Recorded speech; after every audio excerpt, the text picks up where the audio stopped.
It's a 2014 Impala that smells like gasoline. Now, it's got over 200,000 miles. It kind of surprises me that it's running as good as it is. Takes very good care of it. He bought it used for 10 grand. He's put almost 100,000 miles on himself, but as you can see, he's running the Supernova air freshener because it smells of gasoline. He wants to hide it with the Supernova. Boing. Now he's already gone through codes and he changed the evap canister because it had a code for the evap canister which can vent gasoline fumes, but it still smells of gasoline. There's nothing leaking on the ground when we open the hood and look inside. There's no obvious things pouring out when you start it up. It starts right up. You don't see gasoline dripping anywhere. Now, the big problem with gasoline leakage is this. If it's got a liquid leak, you're gonna see it, you'll smell it, it'll be dripping down. But if it's a very slow leak, you can smell it, but it's gonna be very hard to pinpoint where the heck it's coming from. So, get yourself a big funnel, stick it in the gas, then get some UV leak dye, pour it in, and you do have to mix it, so have a gas can to mix some in so it'll flow through the system. Now the ultraviolet leak dye will go to the fuel system, and if it's got a leak somewhere, we'll be able to see it. Using these cool yellow sunglasses the kit comes with, and a big old UV lamp. If you can see the UV in the sunlight but here, we'll put it under the hood. Now you can definitely see the UV light. Drive it around half an hour, get it flowing through the system, see where the dye comes out. Now, as we all know, I'm not a big fan of GM products. I gotta say, it's still got the original engine and training. It's got 207,000 miles on it. Now, I don't want too much smell in, so we'll leave it on the recirc. Crack the windows a little.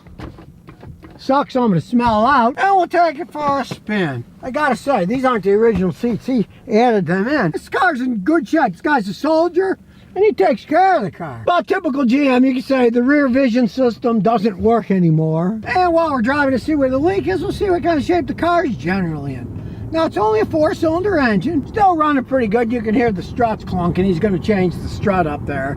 I can tell that's worn out. He told me that, but still doesn't handle all that bad. Makes a lot of noise because the strut is worn, but you know, you step on the gas, it gets up and goes for a little 4-cylinder. For 200-something thousand miles, it's still a pretty quiet vehicle. It doesn't make all that much noise. We'll go to our little drag strip when people get out of the way here. Alrighty, here we go. Not in bad shape, really.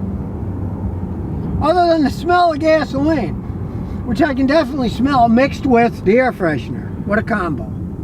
Gasoline air freshener. So, here we go. We'll come to a stop, and let's see what this thing has. Hey, it started spinning the tires. Shifts like a dream. Decent pickup. I can't complain. 207,000 miles, it's still running really well. You get a little noise because I have the windows open. I don't like the smell of the gasoline.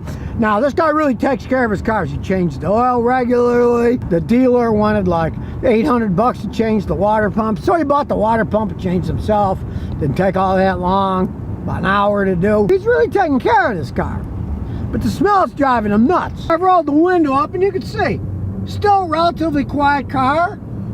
207,000 miles. I don't hear any wheel bearing roaring or anything. I'm kind of amazed that it still works so good when you step on the gas. Not a race car, but it gets up and goes, and it's very smooth power. The strut is worn on the right front. I can feel it in the handling. So I'm not going to push it too hard. But you can see, still idles really smoothly. And as we wait for people to go by, well, he's turning in here, so here we go. CV joints don't clack. I mean, kind of shocks me that it's running as good as it is. This kind of mileage on an Impala. And little baby cows out today. A little cold for them. Track's good. I got my hand off steering wheel. Goes pretty straight. And we'll head on back to see if the dye's going to show us where the gasoline smell is coming from. Now, as we open the hood, we're going to see some strange things. It's got a Chinese engine made in China. What's up with that? Chinese engine in an Impala. Well, actually, the problem is the original valve cover assembly was made out of cheap plastic crap and it leaked and broke, right? So he went out and bought a Chinese aftermarket one and put it on. It's made out of metal. It won't crack like the cheap plastic stuff did. And I do kind of have a suspicion that the gasoline smells because of cheap plastic crap too. Cheap plastic fuel injectors. So I'm gonna get my glasses on and if UV light. First we're gonna check around the injectors, which are on the back side. Now it's kind of hard to see down there, so I got a more high intensity, smaller UV light that shines in small holes better. Now I didn't see any leaks from the top, so we have to go to the bottom because you really can't see the fuel injector rail unless you're underneath. So I got our jack stand and map. We gotta get relatively high so we can get under there and put a jack stand so we don't get squashed. Now we start looking around. If we look, okay, there's some green glow coming from the top, coming down. Okay, the fuel injector rail is above that. It's coming down from the fuel injector rail. It's plastic up here. You can see the dyes coming down here. Now that we're back outside, top of the car, the 4 fuel injectors are down there. Take all this crap off, and since it's all plastic junk. Now in the past, I've attempted to fix them and I found all that plastic crap, 200-something thousand miles. You gotta replace it all. You can't just say, oh, I'll change the gasket, I'll change this. It generally all comes apart when you start taking it apart. Because there's 4 of them, you got to take the assembly off. Generally, everything starts cracking. All plastic, the injectors are inside. They're made out of plastic and metal. Now, as you can see, the fuel rail itself is $307 without the injectors, and it's 2.7 hours labor. And realize this is a gasoline direct fuel injection system that operates under extremely high pressure. I personally wouldn't touch this job unless everything was changed. The rail, the seals, the injectors. It would be a small fortune. Now it's not dripping on the ground, it's just kind of evaporating on the top of the engine so you can smell it. Now as you can see in all data, it's a very gigantic pain in the butt replacing this stuff. And as I said, all these plastic parts, you gotta replace them. You can't, I'll take this, I'll try a gasket, oh, maybe I'll try one injector. Once they start leaking, you gotta replace the whole enchilada, all of it. Not a little here, a little there. It'll be a very, very expensive repair. Now, it's over $600 labor to take the whole thing apart. The injectors are about 200 bucks a piece. There's various gaskets. Basically, you're looking at probably well over $2,000. That's why I'm not a fan of the Ecotech GDI fuel injection where you got all this extra pressure. When they get old and this says over 200,000 miles, they start to leak. It is a fortune, an absolute fortune to repair the stupid thing. Fuel pressure varies from 750 pounds per square inch at idle to 2,250 psi at wide open throttle, up to 2,500 pounds per square inch. And of course, there's a lot of plastic crap in there. As time goes on, the plastic gets brittle, then the seals don't seal, it starts seeping. Now it runs perfectly fine. So it ran like a clock, but you can start to smell the gas because it's starting to seep there. Obviously, it's going to cost over $2,000 to fix it correctly, which not too many people are going to spend that on an old car like this. So basically, you got an 8-year-old car with planned obsolescence because it's going to cost a fortune to fix this thing due to the use of the plastic parts and the ultra high pressure. And don't think they don't think about it when they build them. So you got a good running car, but of course, he's smelling the gasoline inside. It's not particularly safe to drive because eventually it will start leaking all over the place, right? That's the problem with these planned obsolescence crappy systems. Put a bunch of plastic crap, 2,500 pounds per square inch pressure, they start leaking, you start shelling out money to fix something that, if it was saying my Toyota, one, their injectors hardly ever leak, but this injector system's only like 55 psi pressure, hardly any. That's one of the reasons they don't leak. The more pressure you put in them as they age, of course they're gonna leak more. No more guessing that, oh, could it be this, could it be that? He changed the evap canister and it still smelled. That wasn't the problem. The problem is the high pressure fuel system is leaking and it costs so much money. But at the same time, I would not, and I mean would not, attempt to fix it half-assedly by, oh, well, maybe this gasket's wrong, maybe that gasket's wrong. No, you're dealing with all that immense pressure. You got to replace all the parts. If they're leaking even some of them now, you take it apart, then they'll often leak when you put it back together if you don't use all new parts. It's just a rat's nest when these GDI systems start to break down. And sure, they have more power, they get better gas mileage, but when it costs a fortune to fix them, you're throwing all that out the window and you're gonna spend a ton of money to fix a little seep that probably would not have occurred if they would have used a lower pressure fuel injection. Now, one myth today is, oh, you don't have to worry when you buy a used car these days because the odometers are all electronic and you can't roll them back like you used to in the old days. Because yes, in the old days, this is an old one, had a speedometer cable in it. You could put a drill in there, you could run the drill backwards and set the odometer back. It's mechanical. And guys who had less time on their hand, they would just take this apart, they get toothpicks and they'd play with the numbers on the odometer to make it have a different rating on it. In the 80s in the United States, they made laws that you won't run backwards. So if you backed up, it would not take mileage off. So you couldn't do that anymore. For example, this Matrix, which is 2007, has an electronic speedometer and odometer. Now, sure, just looking at it superficially, the 07 Matrix kind of looks the same on a speedometer as the 07 Matrix does. The 07 Matrix may look like this. This is off a 92 Toyota. And as I said before, it's got a cable drive, right? The speedometer looks the same, but that's just to fool you. Because it turns out Americans, they like the look of an analog speedometer. They had tried with the digital ones that would say 0, 1 mile an hour, 2 mile an hour, but people couldn't stand it. They go 55, 54, 56, it annoyed people. So, what they did was, they make a digital one look like an analog. Instead of having a cable that spins this on the transmission, although modern cars, there's a speed sensor. That picks up the speed of the transmission. It sends a digital signal to the dash, where in most cars, there is a stepper motor inside. It's an electric motor.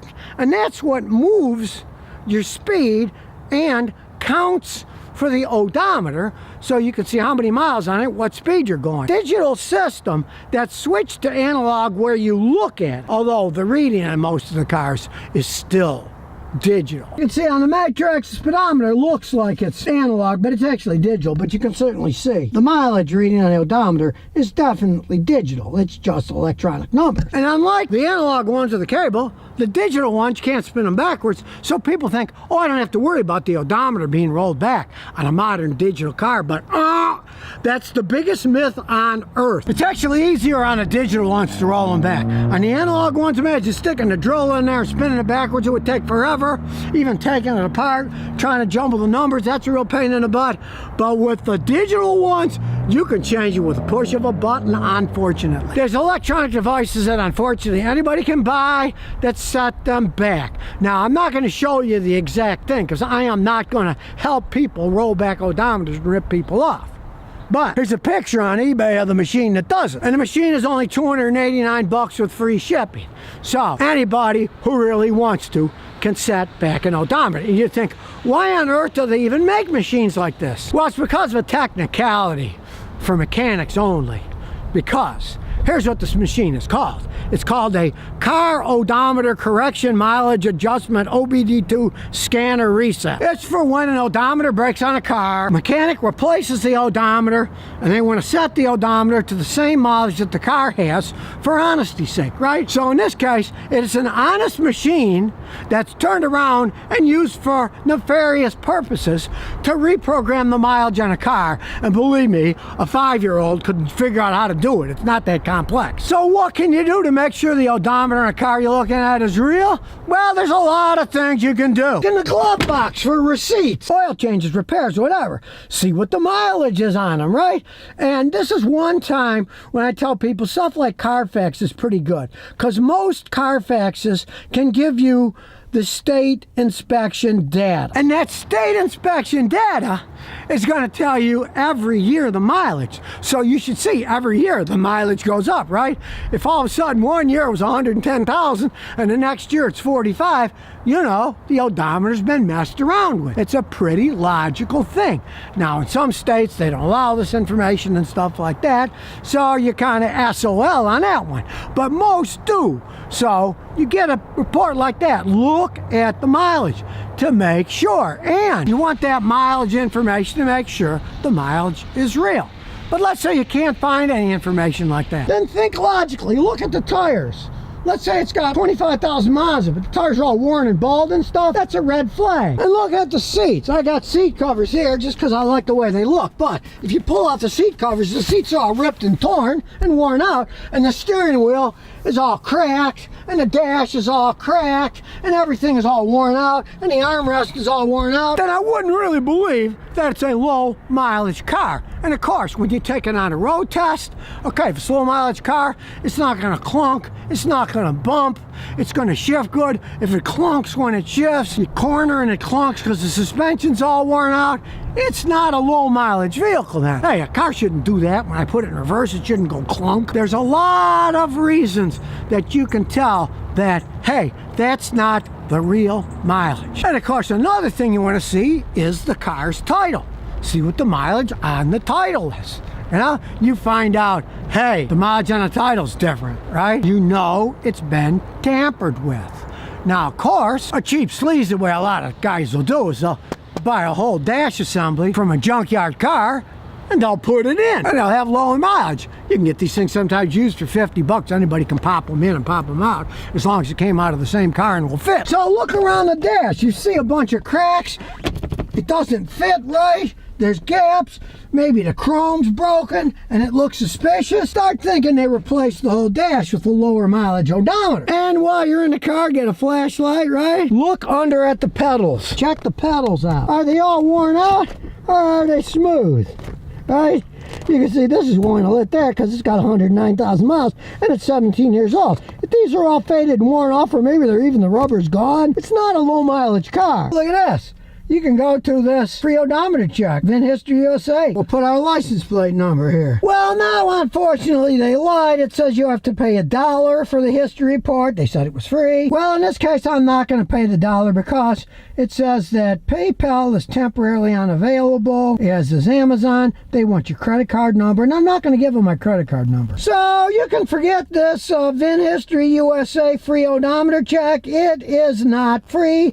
They are just flat out lying scumbags. If it had been $1, like it said, and I could have charged it through my PayPal account, I wouldn't care. They only get access to my PayPal account and I can stop payment on that. Nice security with PayPal, right? I am not giving them a credit card number. The company's a sleazebag. First they said the odometer check was free. Then they say they want $1, but unfortunately PayPal isn't temporarily available, as Amazon is temporarily unavailable, and the only way you can get to pay them the $1 is giving your credit card. I'm not messing with a company like this.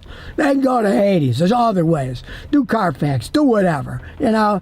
But this particular company, stay away from them. They're trying to scam people. I mean, that's just disgusting. Now, another good example of checking for odometer fraud and really suspecting it is this. Demand to see the title of the car to see who is actually selling the car. If you find out that the car is being sold by the person who's not on the title of the car, be a real suspect. One, there's a lot of crooked deals going on when somebody's trying to sell a car that they don't own. Could be hot stolen, could be all kinds of things. You're not going to trace it back to this guy once he's got your money. It's too bad, right? But when someone is selling a car that's not in their name, they are going to be very suspect. If it's a modern car, using one of those little scanners that you plug into the dash, reset the odometer, because it's not going to go back to him or her, right? So they don't care if they set the odometer back. You're never going to be able to catch them. I had that happen to a customer in Houston. They bought the car, brought it to me. I said, man, this thing's got at least 100,000 more miles than what it says, right? And what happened? They called the person up. The phone didn't even exist. It was a burner phone. They just got a burner phone. They sold the car. They threw it away. So be very, very suspect of a car that's being sold to you that the title is not in that person's name. They say it's their aunt's car, their uncle's car, or whatever. You find a deal like that, just get up and walk away. So now you know the truth about odometer fraud. That it's actually easier to set the odometer back on a modern digital car than it ever was with these old analog ones where you had to spin them or take them apart. So now you know what you can do to avoid getting a car that has the odometer rolled back. Because even though you have legal recourse if you can prove it was rolled back, do you really want to deal with that crap? And in the case of my customer in Houston years ago, they couldn't even get a hold of the person they bought the car from. It wasn't their name on the title. It was a burner phone. They met them to buy it in a Sears parking lot. So hey, be leery when you're buying a used car at a mileage unless there's absolute positive proof. And I mean, you can get a Carfax thing on your phone like that that'll have most of the inspection reports. You can see if the mileage is real or not right away. So that's where you'd want to start if you have any questions at all about it. Don't think, oh no, these new digital ones, they can't hack them. Believe me, they can hack them as fast as you can snap your fingers. All right, here we have a Soldier's Nissan Titan. It's getting too hot. It's not getting to the H, but it's running too hot when the AC is on and when he's driving in traffic. Yet on the highway, it works perfectly fine. So let's start with the basic analysis of an overheating vehicle. And of course, the first thing to do is to check the coolant. If it's low on coolant, it could easily cause the problem at low speeds. It could not overheat at high speeds, but overheat at low speeds because as you're spinning the engine faster, the coolant goes through the system quicker. And even if you're a little low, it'll still work okay, but at idle it won't. So these crazy systems, the real radiator pressure cap is here. So first thing we do is take that off. You can see it's full inside. This cap is to check the radiator. As you can see, it's not a regular radiator cap. It doesn't have a spring or anything, it's just a cap. And as we see, it's pretty much full inside there too. Now I asked the owner, has he had to add coolant to the system, antifreeze water mix? And he said no. We know it's not leaky. Normally, the next thing I'd do would be a pressure test of the coolant system with my pump system, but really, he said he's not losing any coolant. If you got a leak, you're gonna lose coolant. So the system's sealed. There's not a problem with that. And next, normally I'd do one of these combustion leak tests where I'd put the blue liquid in here, run the engine, and see if the blue turns yellow, showing that there's exhaust gas, and the radiator showing a blown head gasket or cracked head. The car overheats with the AC on and idling for long periods of time. If it was a blowing head gasket, the faster you go, the worse it'll get. The faster you go, there's more pressure, the engine's spinning faster, it would build the exhaust gas up even faster, and it would overheat worse at high speeds than at idle. So if it's a blown head gasket, it wouldn't have as much problem at idle, it would have a worse problem at high speed. And in this case, at high speed, it has no problem at all. So we know it's not a blown head gasket. It would be much worse the faster you go. So something's up in the system that doesn't leak. Now, maybe it's a stuck thermostat. The thermostats, when they're cold like this one, you can see it's stuck shut. As the engine heats up, it opens up and lets coolant from the radiator get into the engine to cool the engine. It's to warm them up faster. If it's stuck shut, it won't send any coolant to the engine from the radiator, and it'll overheat. But when they're stuck shut, they overheat pretty fast, and then they just stay overheated. And again, same as if the head gasket was blown. If you have a stuck thermostat, it'll overheat at low speeds, but it will overheat even worse at high speeds because you need more coolant spinning through the fast spinning engine to dissipate all that heat from the engine running at higher RPMs. It would overheat like mad if it was stuck at high speeds, and in this case, at high speeds it runs totally normal. What can it be? Well, it could be the fans aren't working right to cool the engine. So I'll start it up, turn the AC on, and we'll check the speed using our wind speed indicator. You can use your hand too, I mean. I can feel a lot of air coming out of here. Now this thing is rated at 5.68 miles per hour at idle. It's 5.67. That's certainly close enough. And really, for those of you without one of these gauges, I mean, you can get it for 25 bucks on Amazon, but put your hand here. I feel a ton of air. That fan's blowing. But in this case, it's a mechanical fan. It runs off the water pump. Most vehicles these days have electric, 1 or 2 electric cooling fans instead of a mechanical one. Because they're more efficient, they work better. But you can test them the same way. Turn on the AC, make sure they're both blowing good. But in this case, I found out there's a flaw. The soldier who owns the car told me he was in a wreck and they didn't replace the condenser fan for the AC system. There's supposed to be a cooling fan in here, and as you can see, there isn't one. It's gone. But when you look closely, there's a lot of bugs stuck in there. So we're gonna clean those off first. So out comes my unbeatable Honda powered pressure washer. It's a Honda, so you know it's gonna start.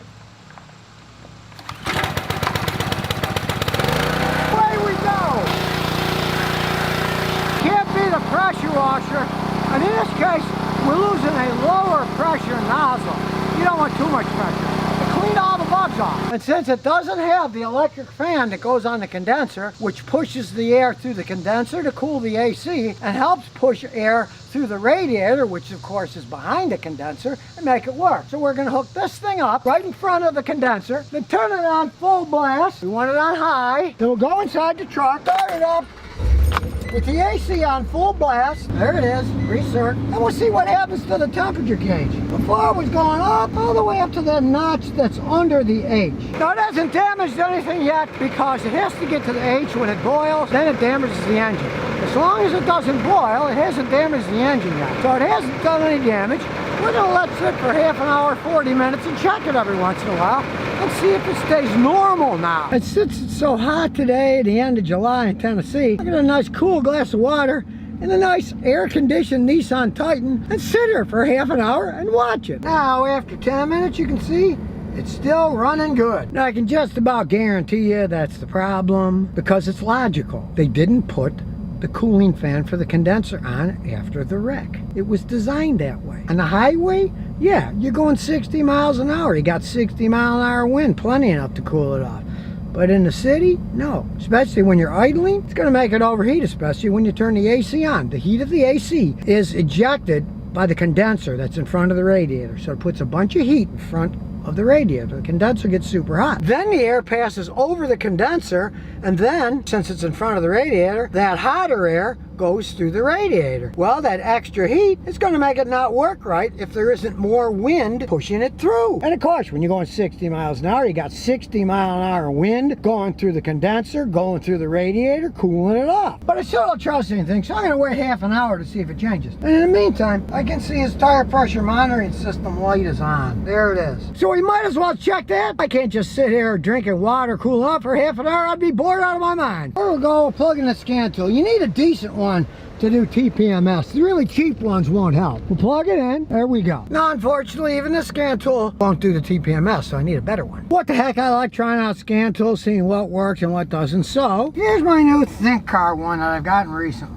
This new one is called Think Tool PD8. We'll see how it works. And it shows this doesn't do automatic detection. This particular model, they're blaming it on the manufacturer, so we'll have to put it in manually. We can see the BCM has problems. It's got a code, 4 of them, they all say low voltage. Weak batteries often do that. Even with all this information, if you notice, there is not a tire pressure monitoring service information on this scan tool either. So we're gonna do what I always have to do. I'm gonna have to get the actual tire pressure monitoring computer to check it out, a TPMS checker. Well, there's a life of a mechanic for you. Now, I got out here my Autel Max TPMS, and it plugs in. I always seem to get them upside down. There we go, that's plugged in. Now we'll see what this baby does. Here we go. We want to check it out. Yes, TPMS. Okay, what do we got? Nissan. Go up to Nissan. Diagnostics. Yes, taking an awful lot of time. The front left has low battery. The right rear has low battery. The right left has low battery. And there's no data from the front left. Now, this is the problem with these stupid systems. 3 of the 4 wheels have low voltage, and 1 has none at all. Since the front left has no data at all, that means the front left sensor is either broken or its battery is completely dead. The other ones are warning that they're low. So here's how stupid it is. If you took it apart and replaced the front left one, the other 3 are low. They're gonna go out soon. They're all made at the same time, right? You'd have to replace all 4. It costs a fortune. So I just say get yourself a $10 little gauge to check your tire pressure with. A tire pressure gauge. Fixing this is gonna cost a ton of money to fix it good, because if you change the front left one, sure, it'll start working, but then the other 3 soon are going to go out because it says their batteries are low. At least now you know how the stupid systems work, that you're going to need a really specialized tool to check them, not even a good scan tool. Most of them won't even read them. I'll just live with this one. Well, it's been about 40 minutes now messing with those things, so let's check the overheating problem. Well, as we look at the gauge, it certainly is not overheating anymore. So yeah, putting this fan in front to take place of the condenser fan that isn't there from the wreck fixed the whole problem. Now, the customer's a soldier, he's pinching pennies, so I told him, don't go buy the super expensive Nissan fan, they want a ton for those things. Go to AutoZone O'Reilly, any discount auto parts store, and get an electric fan, mount it there, put a toggle switch in the dash, Put in a 20 amp fuse. You can turn it on when you want, when you're in traffic, turn it off on a highway. Who knows? It was wrecked in the front. Maybe it even damaged the computer. You might buy a new fan and hook it up the way it was set up and it won't work. You just get a fan. They're less than $100 usually. Put a fan there, some wire, toggle switch, and a fuse. Then you got simplicity itself. Or go buy all the Nissan parts and spend a fortune. It's your choice. At least you know how you can fix them now. So if you never want to miss another one of my new car repair videos, remember to ring that bell.